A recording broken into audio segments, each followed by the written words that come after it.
Howdy ho, Andrew here. Welcome to the Onion Buns and welcome to another episode of Let's Talk Oilers. So there's not a lot going on, so we're going to be digging for some stories this week. But before that, here's a short message. Hey all, just a quick mention here. Please like, subscribe, share, and comment on the videos you like. It helps with the YouTube algorithm, which helps me. Takes 2 seconds. So thanks in advance. Alrighty, so like I said, there's really not a lot going on, and that's normal for this time of year. You know, the free agent frenzy is come and gone. You know, we might pick up somebody in a few weeks or a month, probably closer to the deadline, see who's out there who hasn't been picked up. You know, but speculation is silly, so we'll just wait to see who they go with. Mostly we had a few comments from ex-players, so I just wanted to address a few of those before I get into anything else.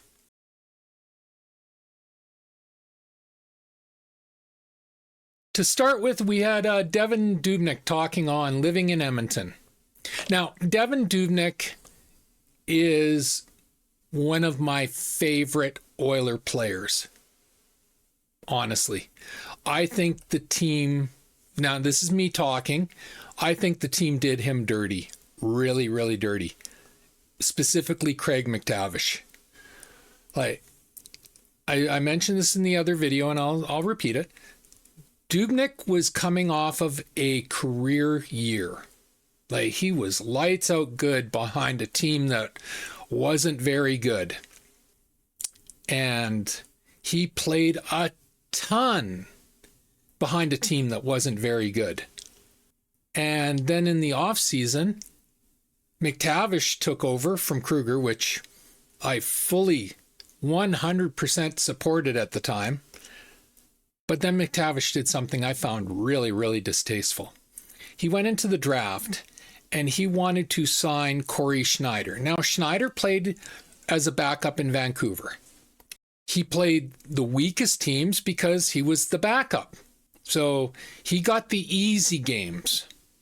He played literally about 1/3 of the amount of games that Dubnyk played the season before, and Dubnyk had better stats.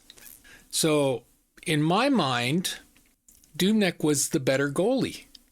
Right then and there, Dubnyk was, but McDavid got it in his head that we needed Cory Schneider. So McDavid went after Cory Schneider hard at the draft that year. And he made an offer, and New Jersey made an offer for Cory Schneider.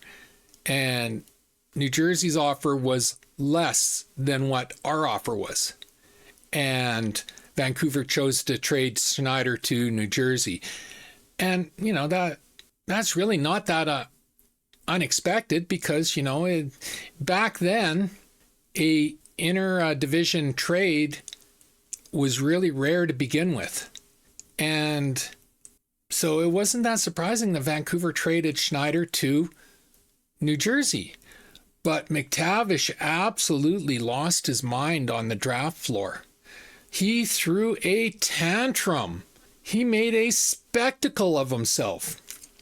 And you had to know Dubnyk was sitting at home watching this, feeling really unappreciated. And to Devan's credit, he's never come out and badmouthed the Oilers or McDavid or anything, you know, but he came out that next season and he was not the same player. You could tell his confidence had been broken. And I blame McDavid for that. I really do. Dubnyk had a career year the season before behind a really bad team. We were not a good team. This was during the decade of darkness. And yet, I think Dubnyk had like a .928 or something save percentage, and like he played phenomenal. And Cory Schneider played 1/3 of the games that Dubnyk played behind a much better team because the Vancouver Canucks back then were Stanley Cup contenders. Whereas we weren't even a playoff team. And he had the same stats as Dubnyk. So it's like you got your homegrown talent who played a massive amount of games for you and put up amazing stats. And then you got this other guy who played 1/3 of the games, played behind a really powerhouse team, and played the weakest opponents in the league. And he had the same stats as Dubnyk. It's like, to me, you should have stuck with Dubnyk. But McTavish did what he did, and, Devan came out and he wasn't good that year. That following year, he wasn't good. You could tell watching him that his confidence was shot. He was getting angry at his teammates, even though he wasn't bad-mouthing them. You could tell by his body language when they screwed up, and they screwed up often because we were not a good team. Again, this was during the decade of darkness. They'd leave 40-goal scorers sitting in the slot unprotected, uncovered. And, it's like you put a 40-goal scorer with all the time in the world to shoot against a goalie, more often than not, the 40-goal scorer is going to score a goal. And then everyone blamed Dubnyk. And it just got worse and worse and worse. Finally, he was traded to Nashville, but his confidence was shot that year. Fast forward to the next year, Devan signed with Arizona, got traded to Minnesota, and became one of the top 5 goalies in the league until he retired. Schneider, I think, lasted, 3-5 years tops, and he was out of the league.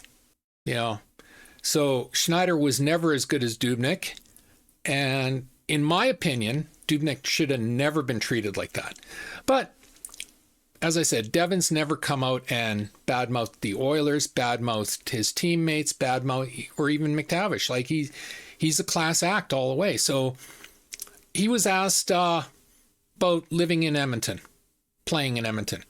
And he said, the only knock on Edmonton is the cold. And yeah, it's cold as hell. Everyone knows it. But outside of that, the city is awesome. The facilities are top notch. The fans are unbelievable. The organization treats you right. The training staff, therapists, everyone. I loved them when I was there. And many are still there. And of course, people want to play with Connor and Leon. But even beyond that, this is a place guys enjoy. And I'm reading this because what a classy thing. Like, no reasonable person would blame Devan Dubnyk if he badmouthed Edmonton and the Oilers for the way they treated him. I certainly wouldn't, but he's just a classy guy, and I wanted to read that because now he's retired and he's still a classy guy. And I really do think the Oilers specifically should be more thankful to him. He played at our team. That was the lowest point of our team, and he was one of the bright shining lights of that team up until that final season.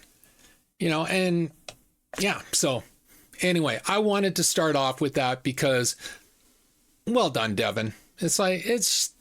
He's a class act, and that's how we should remember Devan Dubnyk as an Edmonton Oiler.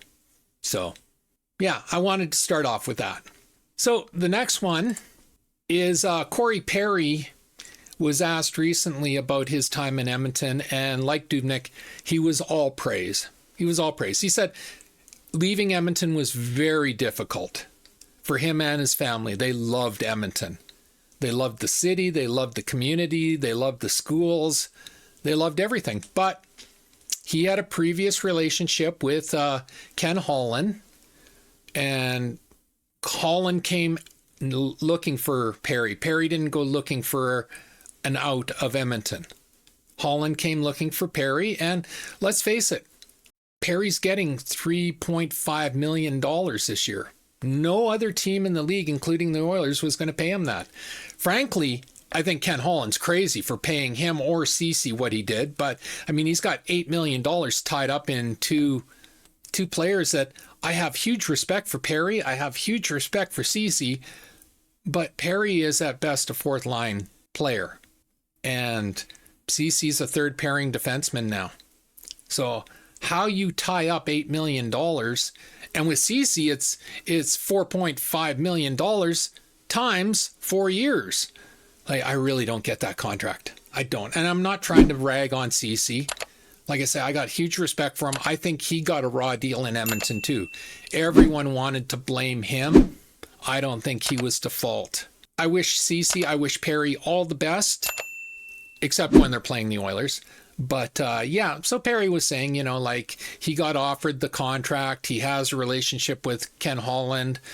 He couldn't turn it down. And who can fault him for that? Seriously. The Oilers, I think, were going to offer him at most $1.5 million. So he made $2 more million for this season. I mean, who amongst us is going to turn down $2 million? Okay, he's not going to go to the Stanley Cup Finals. Yeah, I think he knows that. If he's being realistic, I think he knows that. But it's 3.5 million when I think last year he made what, 1.5? Something like that. So it's a big jump up. And with his connection to Holland, he's probably got a job in LA after he retires, because he's 41 years old. So if this isn't his last year, it's coming up really quick.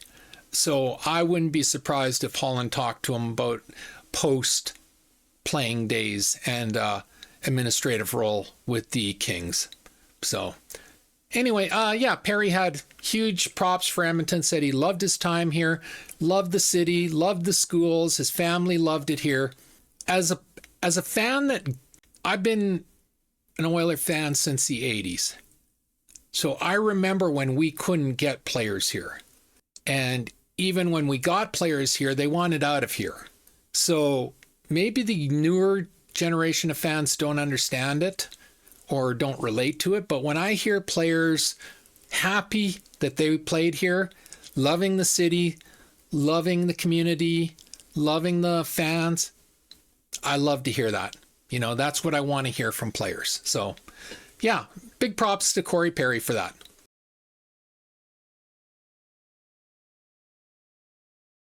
All right, the other one I wanted to talk on, and I think this one's idiotic, but The Athletic came out with its rankings of broadcast teams, and they ranked Jack and Louie and Gene as the 5th best broadcast team. I didn't even read the article. I know it's going to be some Toronto bias. It's The Athletic that has all the, you know, the top 4 are all from the East and all Toronto. And yeah, is what I think of that. Jack and Louie are the best broadcasters in the NHL, in my opinion. And that's not because I'm an Oiler fan. That's because Jack is exciting. He reminds me a lot of Rod Phillips, and Rod Phillips was exciting. And you want your play-by-play guy to be exciting.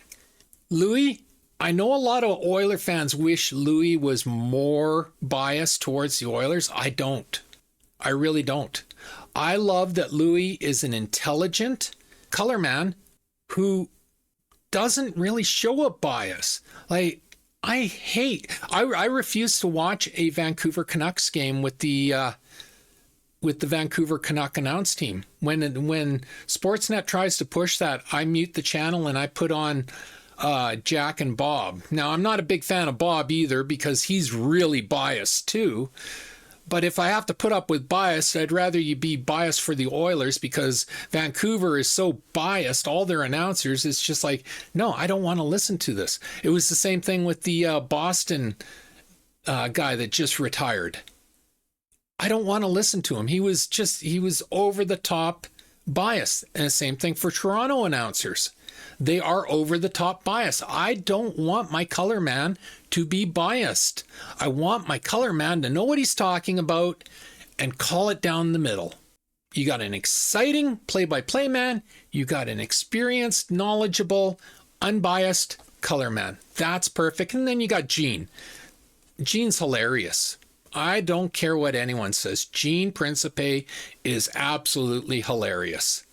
You know, the day he retires, the Oilers will have lost a big part of their broadcast. So I think the Athletic's out to lunch on these rankings. For me, Jack and Louie, they're the best out there, bar none.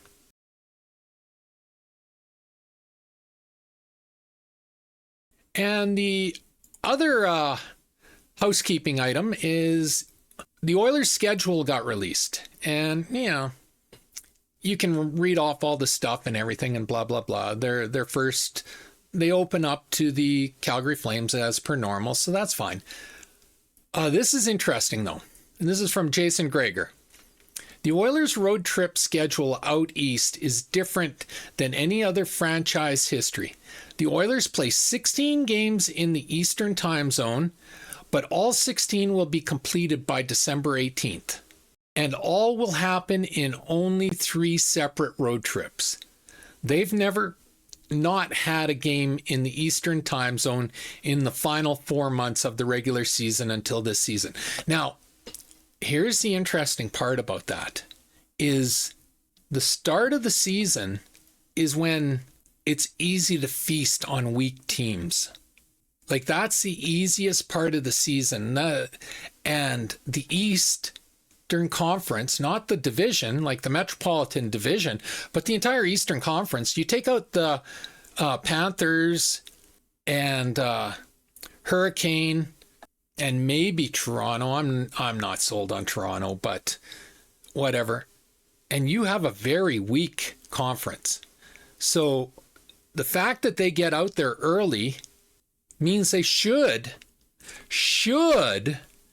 be able to pad their early season totals. Now, for some reason, the Oilers seem to struggle when they go east, even though they're far and away the better team, night in and night out.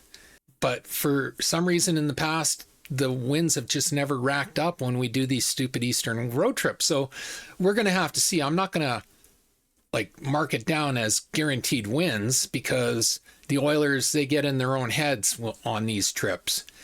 But they're not going to get a more gift horse schedule. Like, that schedule, they should be able to feast on those teams. And they should be able to pad their points.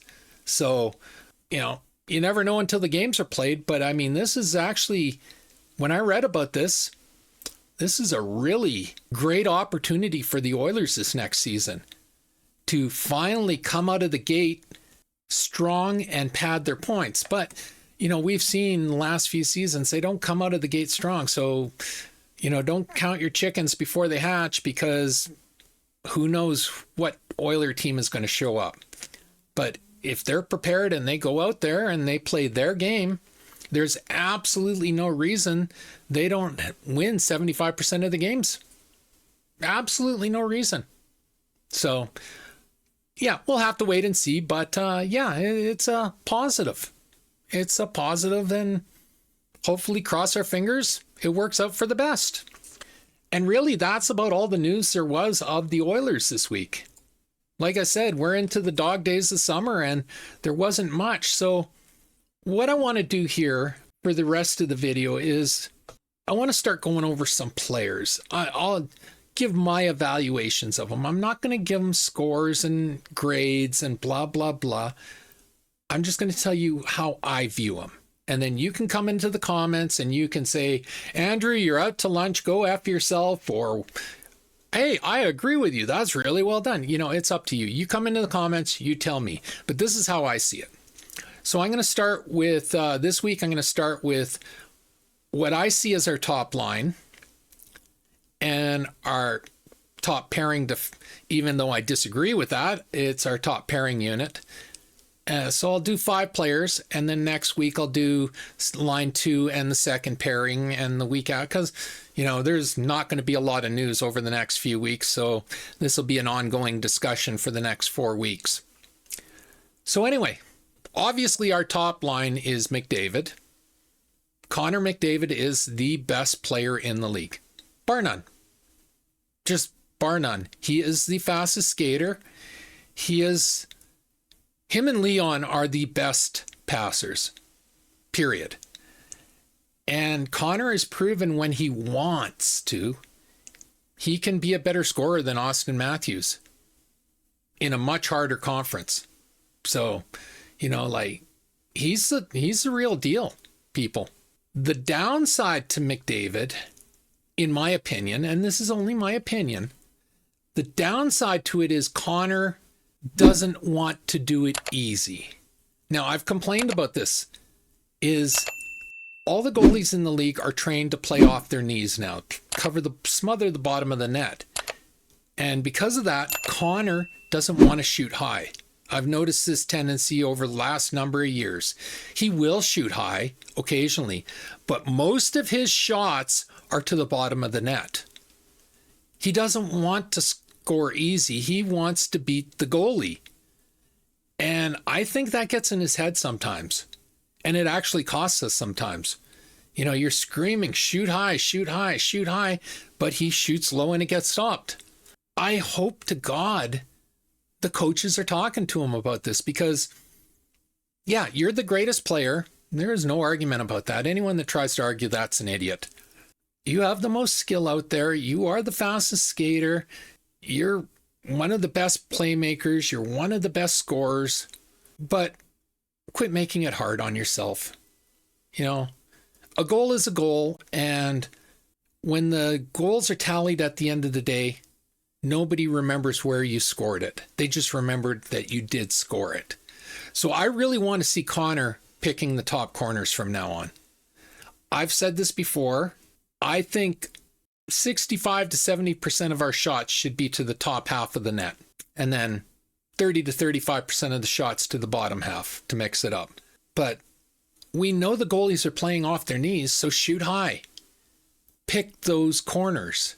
The other complaint I have about McDavid isn't about McDavid.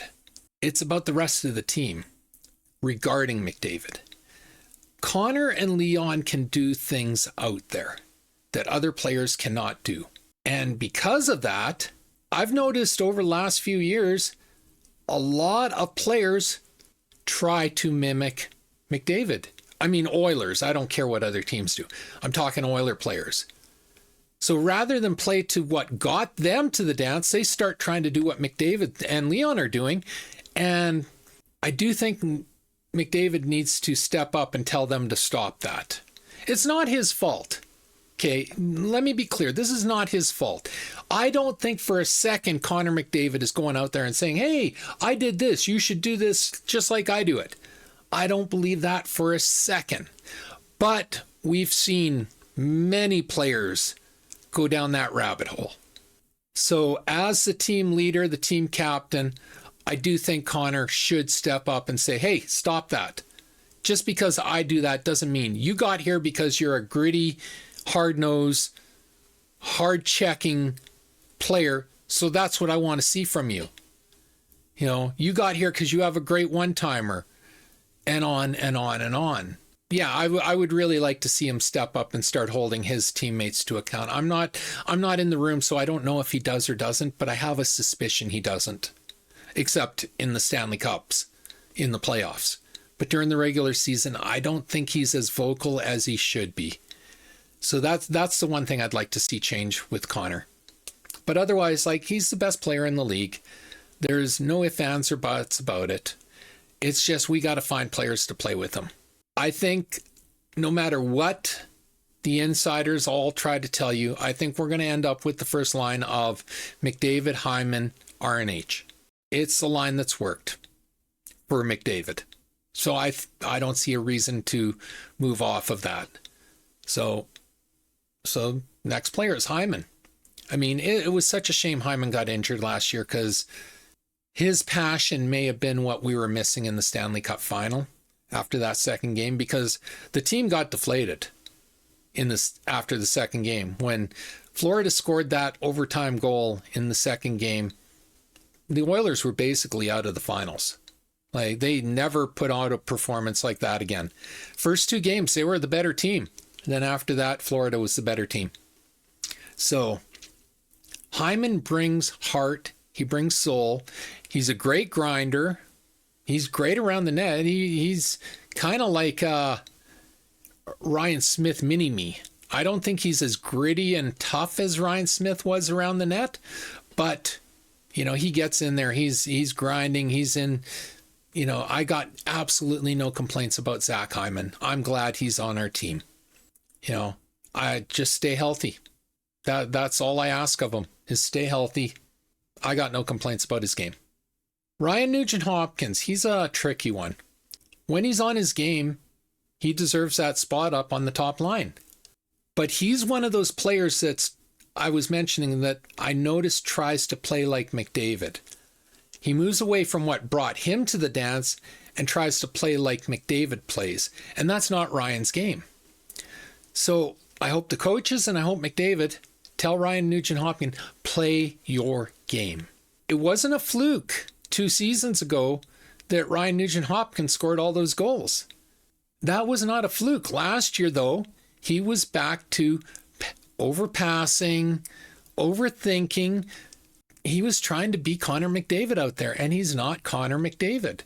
As long as he plays his game, what brought him to the dance, what got him as a first overall draft pick, he'll be up on that top unit and he will have massive success. It's really up to Ryan Nugent-Hopkins. And also, he needs to stay healthy. There is a concern about Hyman and Nugent-Hopkins and their health now. We're starting to see them sort of wear down. Which brings us to our top pairing defensemen. We all know who they are. Evan Bouchard and Mattias Ekholm. Okay, I'm going to say something really controversial, but if you've watched any of my videos, you know you shouldn't be surprised at this. Mattias Ekholm healthy is our best defenseman. He is our number 1 defenseman. How Nashville convinced him to sign for $6.5 million long term, I will never understand. He is grossly underpaid by the market standard. You know, he should be up with Nurse at 9.25.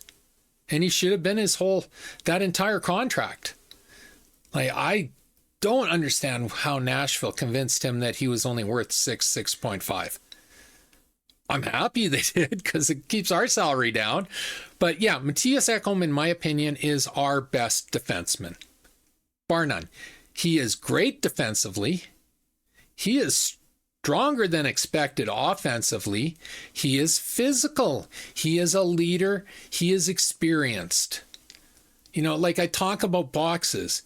He is great defensive. He is above average offensive. He is physical. He is a locker room leader. He's a great penalty killer. He checks 5 boxes. His partner, Bouchard, checks 1 box. He's a great offensive player. So I'm not going to go too much into Bouchard. You've heard my opinion on him in the other videos. It's up to him now. He's got to show us that he's worth that 10.5 contract. I don't think he is. I would have offered him 8. That's where I would have offered him. But, you know, he got the 10.5, so now he's got to prove it. Show us he's worth 10.5. If he does it, I'll happily eat crow. Like, when I complain about Bouchard, don't mistake me as wanting to see him fail. I don't want to see him fail. I want to see him succeed. I want to see him become that number 1 defenseman. Like, I really do. I just don't see any evidence of it. Everyone always talks about his offense. Well, there's more to hockey than offense.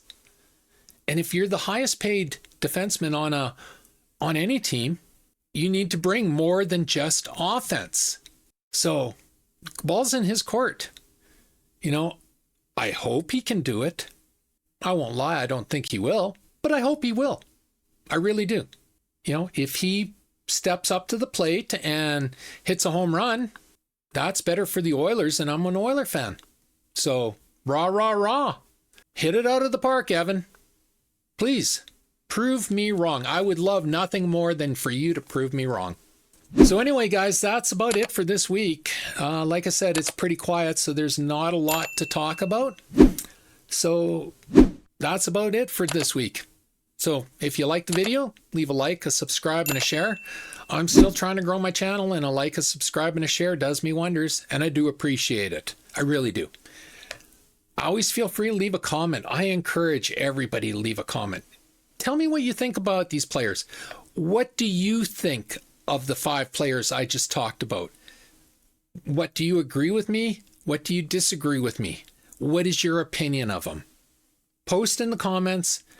and we can have a discussion. And if I get enough reactions, then I can start doing videos on the reactions and, get everybody's opinions out there, not just mine. So yeah, leave your comments. Also, when you leave a comment, it really does help me with the YouTube algorithm and getting more eyes on my videos. So it's a selfish ask, but please help me out. And yeah, so as always, pew, pew, pew, and shit. Thanks for watching. Have a great day. Bye.